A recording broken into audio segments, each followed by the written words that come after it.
Estas son las diferentes fuentes de energía que utilizará el ser humano en un futuro próximo.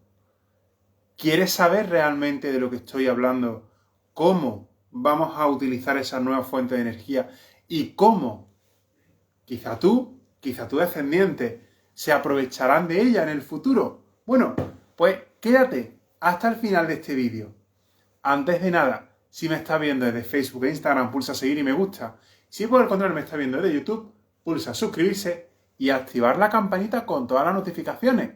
Y ahora, comenzamos. Amigos, ¿qué tal estáis? Y sed bienvenidos. Mi nombre, seguro que ya conocéis, es Juan Carlos. Y soy el autor del libro Mente Ecologista. Justo el que tenéis aquí. Vamos a seguir trabajando con todos estos principios. Pero antes de nada, asegúrate de haber activado todos los mecanismos de las redes sociales para que esta pueda avisarte de manera actualizada de todo el contenido nuevo que voy subiendo a este canal. Así que asegúrate de haberlo hecho. Y bueno, vamos a continuar. Estas serán las formas de energía que utilizarán los seres humanos en el futuro. Y muy probablemente nosotros también. Mirad, hoy vamos a hacer una pequeña clase de historia. Historia de física, economía, también matemática, bueno, matemática como economía, tecnología, ¿vale? Y os aseguro que esto os va a hacer literalmente revolucionar vuestro pensamiento. Hoy, bueno, hoy no es exactamente día 1 de junio, ¿vale? Es antes, pero tengo esto preparado para este día, ¿vale? Está preparado para el día 1 de junio, como bueno, una forma especial, ¿no? Esto es una forma especial de empezar un nuevo mes y compartiros algo que es precioso. A mí, sinceramente, me encanta. Y sobre todo esto es un tema que no te lo van a explicar en cualquier sitio. Y que desgraciadamente muchísimas organizaciones ecologistas utilizan esto como una forma de politizar la desinformación. Es así realmente. Así que quédate hasta el final, porque te aseguro que la parte final va a revolucionar literalmente tu vida. Hoy voy a llegar a contarte cosas que me atrevo a decir ni tu propia mente sabe, ni tú siquiera sabes, ni siquiera el alcalde de tu ciudad o de tu comunidad ni siquiera lo sabe, ¿vale? Pero esto será así. Mira, cuando comenzó la primera revolución industrial, el ser humano ya utilizaba energía, ¿vale? Recordemos que la energía es un recurso intangible, pero que, como sabéis, aquellos que habéis estudiado mecánica clásica de física, sabéis que la energía tiene muchas formas, ¿vale? La energía tiene muchas caras.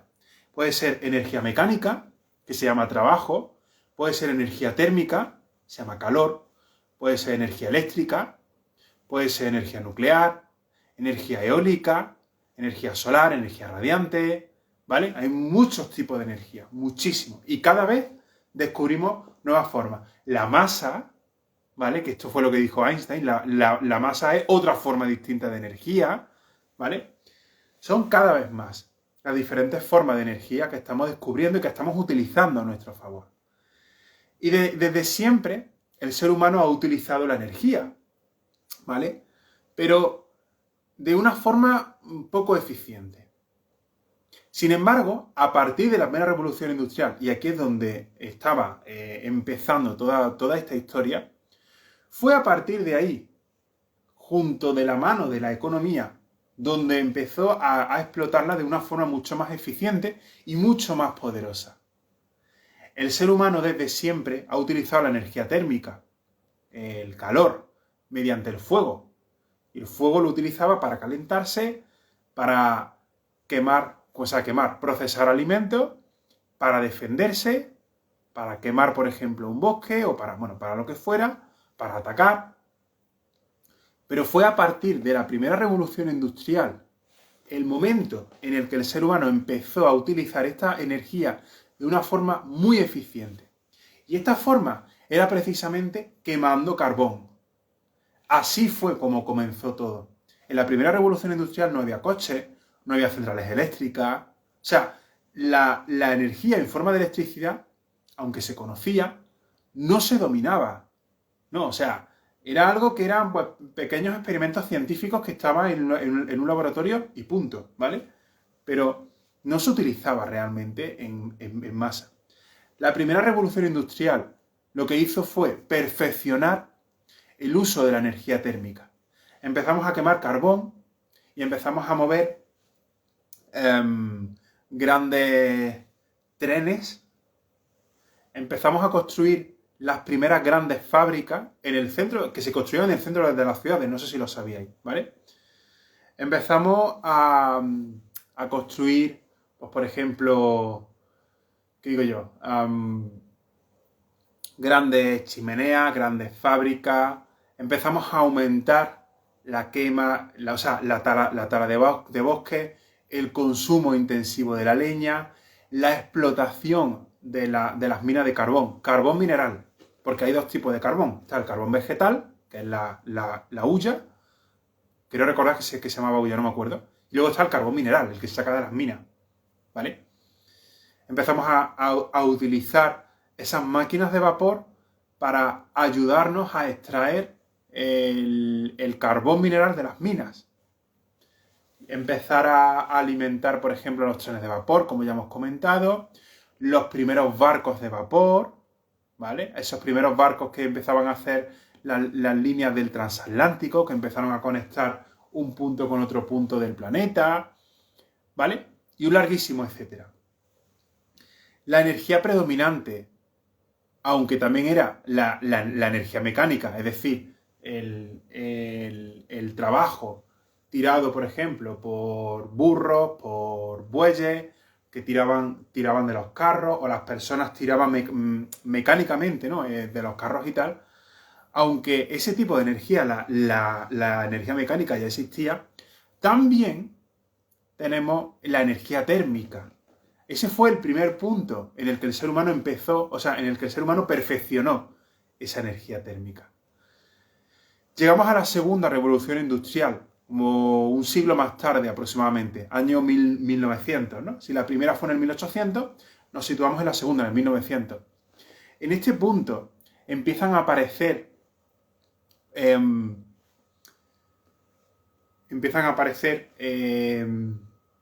las primeras centrales eléctricas, empiezan a aparecer los primeros coches, empiezan a aparecer la producción en cadena de las fábricas, la industria de manufactura, que lo que hará en muchos países será tomar las industrias contaminantes y enviarlas a los lugares más pobres del planeta. Empiezan a aparecer una serie de inventos donde, por poner un ejemplo, de la mano de Edison, de la mano de Tesla, ¿vale? Y las generaciones siguientes, y no solamente, que no solamente aplicaron estos principios, sino que encima los perfeccionaron, nos trajeron las primeras centrales térmicas, termoeléctricas, mejor dicho, sería la palabra.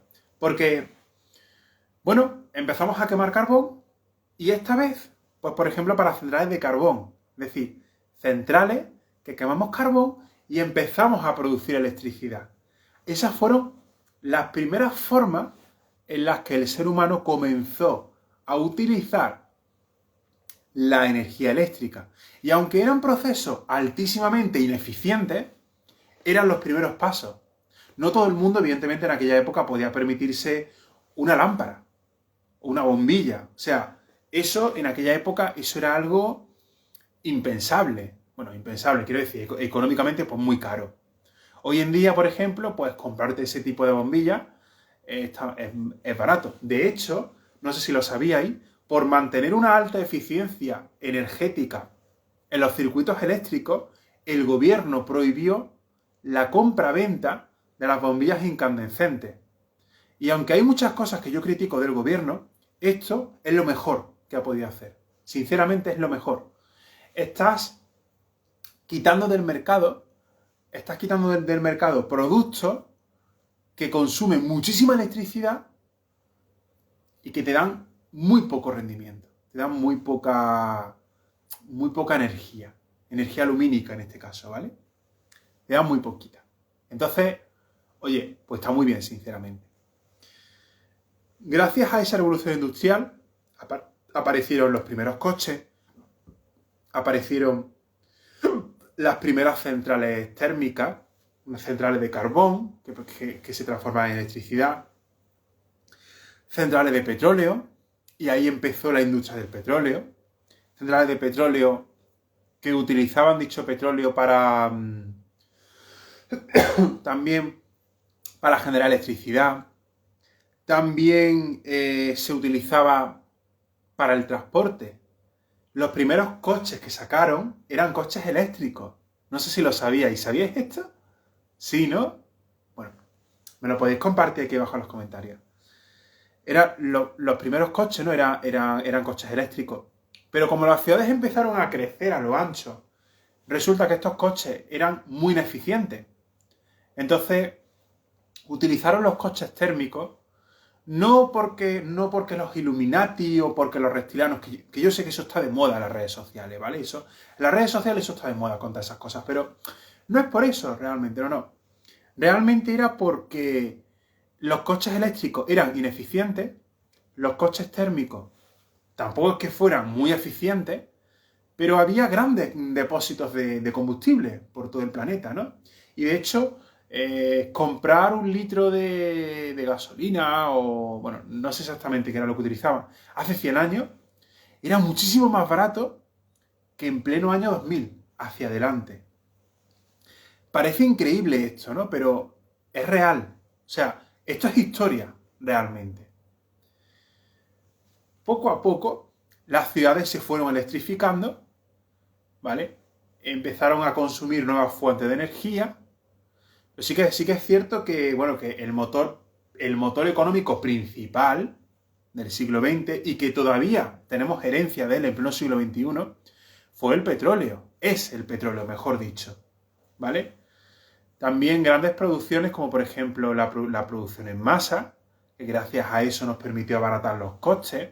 La producción en masa, por ejemplo, de los vehículos, algo que era una cosa económicamente inviable, o sea, era una auténtica locura en aquella época, ¿vale? Bueno, pues hoy en día es algo que todo el mundo tiene, ¿vale? ¿Qué más cosillas? Por ejemplo, el uso de la electricidad, que en aquella época era algo que era pues muy raro. De hecho, os voy a contar, antes de las primeras centrales eléctricas, las clases más pudientes tenían generadores eléctricos en su casa. Pero resulta que estos generadores hacían muchísimo ruido. Mucho. De hecho, era como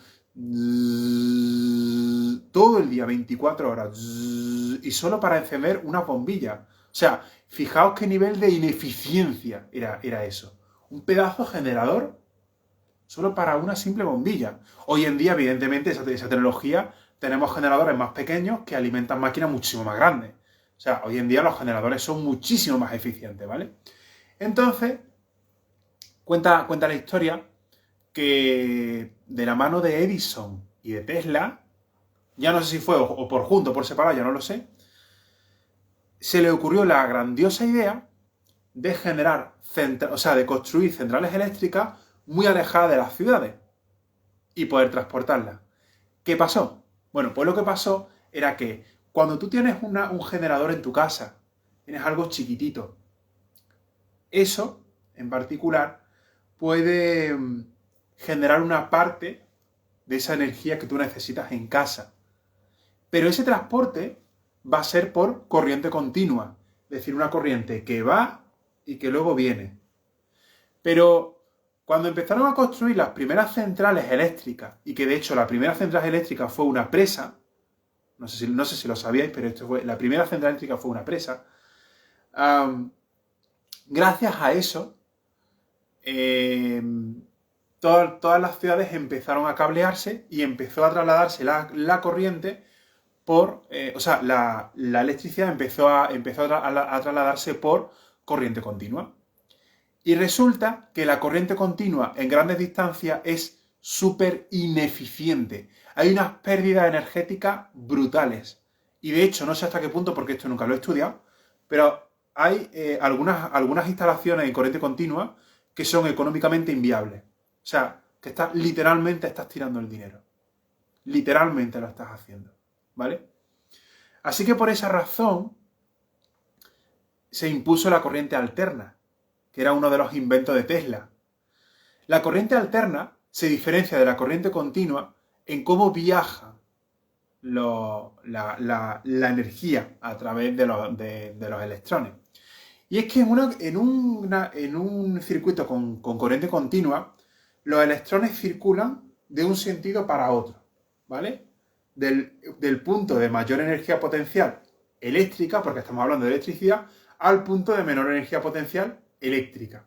De la misma forma, esto siempre lo explico así porque es que funciona así. Si yo cojo un cuerpo y lo dejo caer, lo dejo así caer, ¿vale? El cuerpo cae porque va del mayor punto de energía potencial al menor punto de energía potencial. En la naturaleza, los cuerpos tienden a la mínima energía. Y como la energía potencial es un tipo de energía, pues entonces este cuerpo tenderá a la mínima energía. Si estamos hablando del campo gravitatorio, estamos hablando de la energía potencial gravitatoria del punto más alto al punto o sea, de mayor punto al de menor punto. Mientras que en la electricidad ocurre lo mismo. Los electrones van a tender hacia el punto de mayor energía potencial hacia menor energía potencial. Entonces, en un circuito de corriente continua, los electrones van a moverse en el sentido de mayor a menor, ¿vale? Pero en el circuito de corriente alterna, las cosas son diferentes. En el circuito de corriente alterna, los electrones oscilan de A a B y de B a A. Oscilan, hacen un camino corto, estamos de acuerdo. Pero el conjunto de las oscilaciones transmiten una onda. Esa onda traslada energía. Y resulta que la corriente alterna, para trasladar energía de un punto muy lejos, de un punto a otro punto, donde la distancia supera muchísimos kilómetros, estamos hablando de 50, 60, 80, 100, 200, 500 kilómetros, 1000 kilómetros, ¿vale? Pues resulta que las pérdidas energéticas en corriente alterna son muy bajas. Existen pérdidas energéticas, está claro, pero las pérdidas energéticas son muy bajas. Son bajísimas. Entonces, gracias a la corriente alterna de Edison, empezaron a construirse las primeras centrales donde en aquellas ciudades, como por ejemplo Nueva York, al principio eran literalmente telarañas de cables, donde tú ibas por la calle y tal, ¿no? Y eran todo telarañas de cables, literalmente. ¿Dónde qué? Donde, pues eso, ¿no? Era como si fuera una película de terror, ir caminando por las calles. Y sobre todo había muchísimas pérdidas energéticas y tal. Pasaron de eso a una ciudad bien cableada, con corriente alterna, donde la maraña de cables, pues todo eso desapareció, ¿vale? O sea, empezaron a hacerse cada vez más pequeñas, cada vez más eficientes, más bonitas también, o sea, evidentemente y tal, ¿vale? Y al terminar de hacer todo esto, pues hoy en día, por ejemplo, tenemos ciudades bien electrificadas con corriente alterna. Por ejemplo, os pongo un ejemplo. Yo vivo en Córdoba capital, pero yo vivo en un barrio que está a unos 10 kilómetros del centro de la ciudad. ¿Cómo pensáis que llega aquí la electricidad? ¿En corriente continua o en corriente alterna?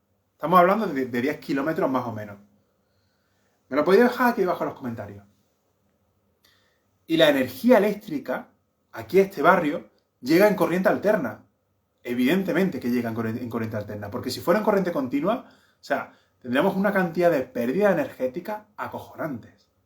Así de claro, ¿vale? Así es como realmente funciona. Entonces, gracias a todo eso, gracias a la segunda revolución industrial, tuvimos todas esas características y todas esas ventajas. Esas ventajas, como una simple tontería, como la corriente alterna, que nos trajo bendiciones de la mano de Tesla. No solamente de la mano de Tesla, sino de aplicar lo que Tesla descubrió e inventó. No solamente eso. Saltamos a la tercera revolución industrial. Y en la tercera revolución industrial, las máquinas han sido perfeccionadas. La máquina de vapor también ha sido perfeccionada. Los motores térmicos han sido perfeccionados. Las calderas han sido perfeccionadas. Las centrales eléctricas han sido perfeccionadas. Los cables por donde hacemos trasladar electricidad han sido perfeccionados. Todo ha sido perfeccionado. Y aparecen los primeros ordenadores, los primeros dispositivos electrónicos. O sea, nace la industria electrónica. Es ahí donde nacen todos los ordenadores, sistemas de videoconsolas, televisores, móviles que serán más tarde en el tiempo, pero bueno, nacen, ¿no? Realmente de ahí. Y todas estas revoluciones, aunque previamente ya había un impacto medioambiental, principalmente estas dos revoluciones, la primera y la segunda, trajeron la mayor cantidad de contaminación posible. Uno de los factores también importantes es que durante la tercera revolución industrial, el ser humano empezó a dominar la energía nuclear, en particular la energía de fisión nuclear, de ruptura, de romper núcleos atómicos, ¿vale? La energía de fisión nuclear nos trajo las centrales nucleares y con ello, evidentemente, grandísimas cantidades de energía. Muchísima energía. ¿Y sabéis qué era lo bueno? Pues que nos traían energía nuclear, que es una energía muy limpia. Es una energía que no emite gases nocivos al medio ambiente. Lo único que emite a la atmósfera es agua en forma de vapor. Eso es todo lo que emite. ¿Vale? Entonces, desde el punto de vista de emisiones, es limpia. Pero ¿qué pasa? Que mal gestionada puede generar radiactividad y contaminar toda la zona. Tenemos, por ejemplo, hechos como los de Chernobyl, ¿vale? Todos conocemos la historia de Chernobyl, que, bueno, pues todo lo que ocurrió, que por una mala gestión de un gobierno comunista, pues provocó un accidente no mundial, pero sí muy grave. Un accidente que causó miles de muertos. Y una contaminación al medio ambiente, pues que hoy en día, aunque es radicalmente baja por la descomposición radiactiva, pero todavía existe esa contaminación. Entonces, todas estas ¿cómo se dice? Estas revoluciones, la primera y la segunda, trajeron problemas medioambientales basados en el uso de la energía, ¿vale? Trajeron muchos problemas medioambientales, muchísimo, muchísimo.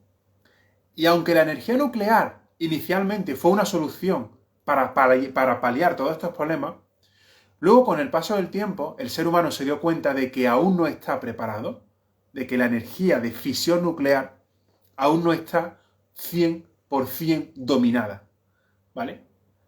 Esto realmente nos dio a los seres humanos, nos dio a entender que invertir en ciencia, investigación e innovación científica, esto no es algo para echar el rato, ¿vale? Es necesario invertir auténticos dinerales en investigación científica. ¿Sabéis para qué? Para solucionar estos problemas.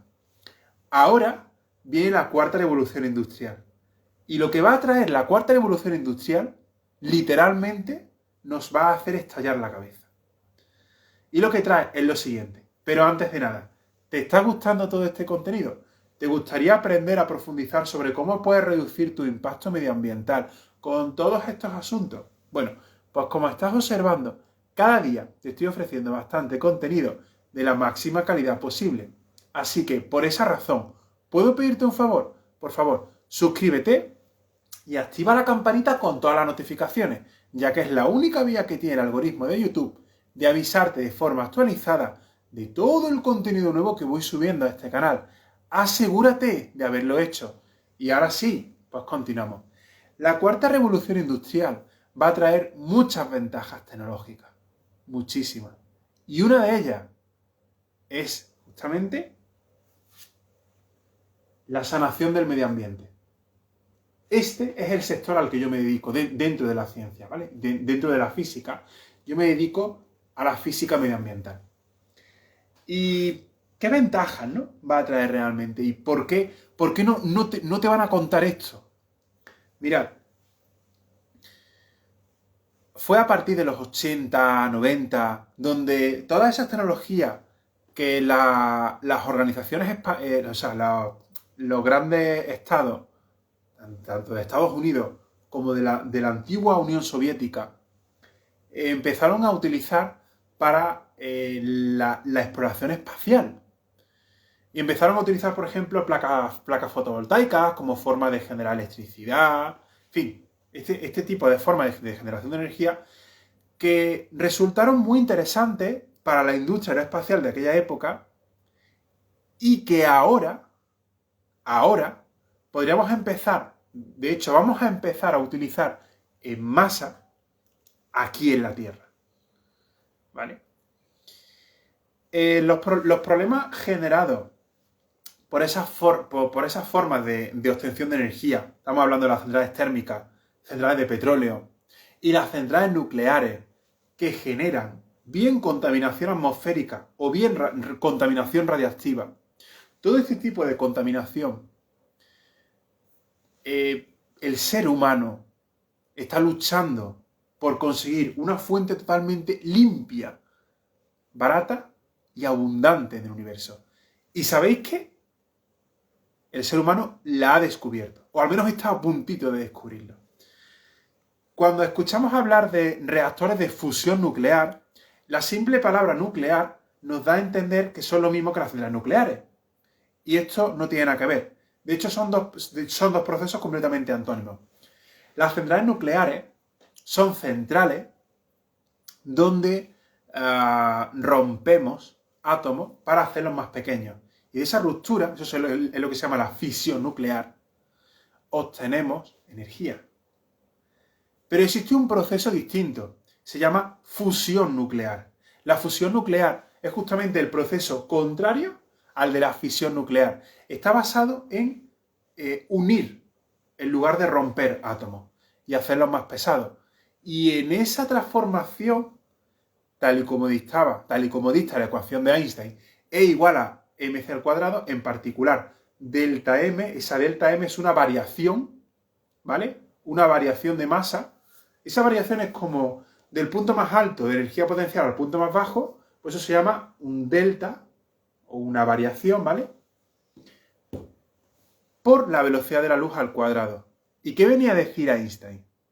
Lo que venía a decir Einstein, en contra de la lógica de la mente, es que cuando dos partículas o cuando dos elementos están separados, tienen una masa y una energía, en el momento de unirlos, en el momento en el que lo fusiona, la masa total no es la suma de las masas, sino es casi el 100% de la suma de las masas.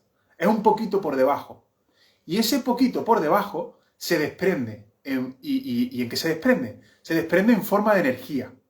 De ahí la ecuación E igual a delta M, como si fuera un triángulo, ¿vale? Delante de la M, por la velocidad de la luz al cuadrado. Esa variación de energía fue lo que inicialmente les permitió a los primeros científicos crear bombas atómicas basadas en la fisión nuclear, y va a ser lo mismo que les va a permitir a los seres humanos utilizar ese mismo principio en la fusión nuclear. Son muchos los proyectos, tanto en Europa, en la Unión Europea, como en Estados Unidos, en China, que de hecho China está pegando muy fuerte, y en algunas partes de Japón, creo recordar, tampoco es que tenga muchísima importancia, pero bueno, principalmente China, donde estas primeras centrales de fusión nuclear ya están empezando a funcionar. Y para ello necesitamos un elemento. Este elemento se llama el helio 3, ¿vale? El helio 3 es un isótopo del helio y que, debido a sus características, es crucial para poder realizar la fusión nuclear. ¿Sabéis dónde hay gran abundancia de helio 3? ¿Sí? ¿No? Me lo podéis dejar aquí debajo en los comentarios. Y es en la Luna. Parece ser, esto es algo bastante curioso, pero parece ser que el programador del universo, o el creador del universo, que algunas religiones llaman Dios, Según cuenta la hipótesis de Rea, creo recordar, no sé si conocéis esta hipótesis o no, hace muchísimos millones de años, hace como unos 4.000, 4.200, 4.300 millones de años, poco después de que se formasen los primeros protoplanetas, o sea, los planetas, digamos, recién nacidos, de colisiones entre rocas, un planeta, que era casi del tamaño de Marte, chocó, o sea, un protoplaneta, perdón, mejor dicho, chocó contra el protoplaneta de la Tierra. Y de ese choque hubo una gran parte de... ¿Cómo se dice? Una gran parte de material, de esas rocas que chocaban y esos metales y todos esos elementos que chocaban para ir formando masa para ir formando masa que la propia gravedad le daba forma de esfera por el propio giro sobre sí mismo y alrededor del Sol, que tras producirse ese choque, una gran parte de ese material fue disparado hacia afuera. Pero como esa masa del protoplaneta de la Tierra ya tenía la suficientemente masa, salió disparado, pero quedó atrapado en el campo gravitatorio. Y al quedar atrapado en el campo gravitatorio del protoplaneta llamado Tierra, en lugar de salir disparado hacia todas direcciones, empezó a girar sobre la Tierra, ¿vale? Sobre el protoplaneta llamado Tierra. Esos restos, ¿vale? Esos restos que empezaron a orbitar, vamos a ponerlo así, ¿vale? Que empezaron a orbitar alrededor de esa nueva Tierra, esos restos empezaron a orbitar de una forma circular, más o menos, y empezaron a chocar entre ellos. Y de ese choque durante millones de años nació la actual Luna. Es muy curioso cómo el programador del universo, en su omniconsciencia, o sea, que esto que sabemos los físicos hoy en día es una nimiedad comparada con esa inteligencia superior. Es muy curioso cómo este programador colocó el helio 3 en esa luna. Es decir, que inicialmente estaba en la Tierra, en el protoplaneta de la Tierra, y que cuando se produjo ese choque fue lanzado hacia el espacio, pero no en todas direcciones, no, sino que se quedó oscilando en esa órbita. Y es muy curioso cómo se dedicó a juntar todas esas piezas para formar la Luna, para que ahora, en pleno siglo XXI, y esto no te lo van a contar en ningún sitio, bien porque la mayoría de personas no lo saben, o bien porque no les interesa que lo sepan, es muy curioso cómo colocó minuciosamente todas esas piezas. Y ahora, en pleno siglo XXI, después de la Guerra Fría, y en fin, de todas esas historias y tal, ahora, en pleno siglo XXI, el ser humano necesitará regresar a la Luna. Y ya no es por motivos bélicos, ni por propaganda política, no, sino para darle un empujón a la ciencia, un empujón a la investigación y a la innovación científica.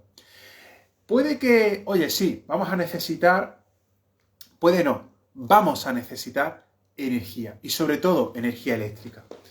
Lo que en el siglo XIX fue el carbón como energía térmica, en el siglo XX fue el petróleo y parte de la energía nuclear. En el siglo XXI será la energía eléctrica. El ser humano se dedicará a electrificar todo el planeta porque no habrá otra forma de generar energía. ¿Vale? Esto es así realmente. Y para alimentar las centrales de fusión nuclear, y que de hecho China está pegando muy fuerte, y su intención es adelantar a Estados Unidos, será necesario crear grandes minas de helio 3 en la Luna. Y esos serán los primeros pasos para la creación de la industria minera aeroespacial. Qué curioso, ¿verdad? ¿Habéis escuchado alguna vez este concepto? ¿Sí? ¿No? Bueno, la cuestión es que detrás de todo esto, como os podéis imaginar, hay grandes intereses políticos. Y ahora, lo que en su época fue Estados Unidos contra la Unión Soviética, ahora es Estados Unidos contra China. Y China ha hecho una táctica muy inteligente, cosa que la Unión Soviética no hizo y evidentemente se fue al traste. Y es que, aunque todos sabemos que China es comunista, China se ha dado cuenta, al menos el gobierno comunista, se ha dado cuenta de que la mejor arma no es llevar a la gente a la guerra, no es matar a gente, no es asesinar a personas por ideologías políticas, no. Se ha dado cuenta de que la mejor arma es el dinero. Y que tiene la capacidad, ¿vale? China tiene la capacidad de manipular al mundo entero mediante el dinero. Y no estoy diciendo que sea bueno o malo de cómo lo está haciendo, porque para eso tenéis canales de, por ejemplo, de cómo ser millonario, de Laín García Calvo, que por cierto los recomiendo, ¿vale? Si estáis interesados en estos temas, acudid a esto.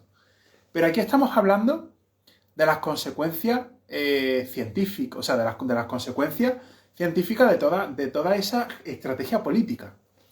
China se ha dado cuenta de que el capitalismo es la mejor herramienta para manipular económicamente al mundo entero. Entonces, si China está haciendo eso, evidentemente también lo está haciendo para disparar la ciencia, investigación e innovación científica. ¿Sabéis para qué? Para adelantar a Estados Unidos. ¿Para qué? Para poder llegar a la Luna y muy probablemente crear un monopolio comercial. Poder crear un monopolio comercial y vender el helio 3 al precio que le dé la gana. Porque así es como funcionan los monopolios. Y bueno, esto puede que suene toda ciencia ficción, aunque tiene más de dosis de realidad más que de ficción. Así que, señores, hasta aquí este contenido. Déjame aquí debajo en los comentarios qué te ha parecido, qué piensas, qué es lo que opinas de todo esto. ¿Te parece algo lógico, una auténtica locura? ¿Vale? Puedes dejar, por supuesto, todo lo que quieras. Recordad siempre hacerlo del respeto.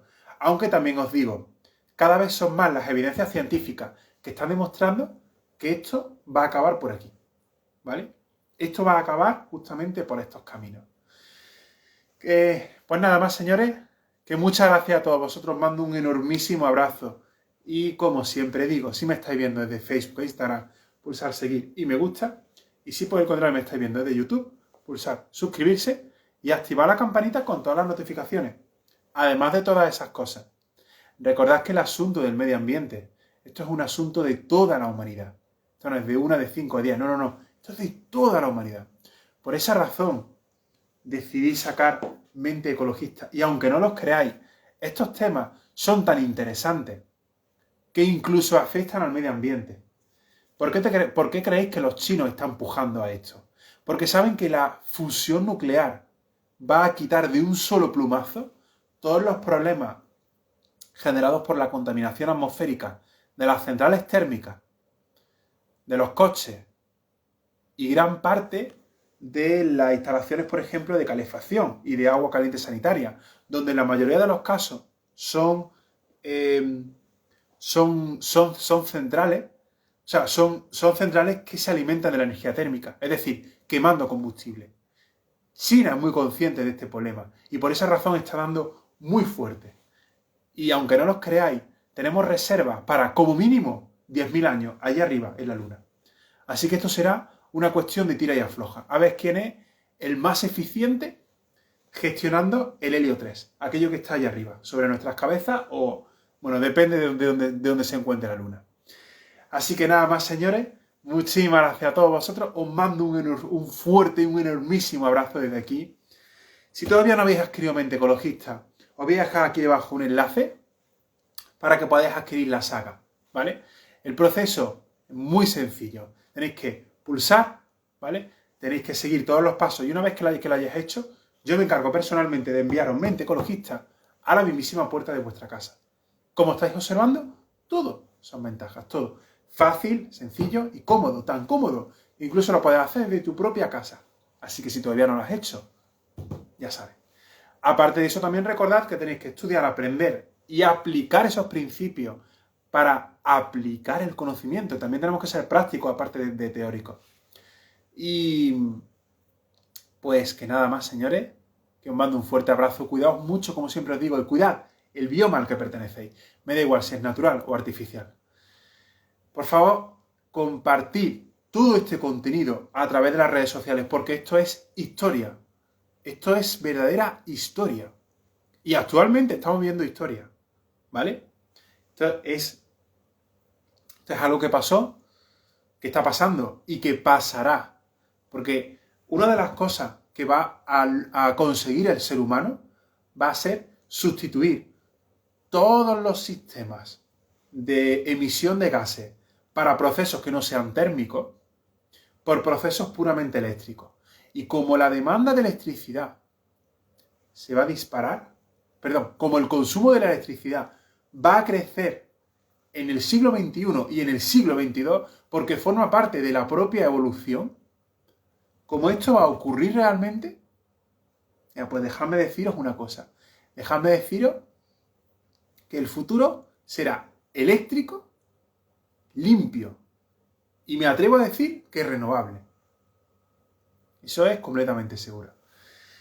Así que, señores, nada más, que muchísimas gracias a todos vosotros. Mando un enormísimo abrazo desde aquí de Mente Ecologista. Cuidado mucho, como siempre os digo.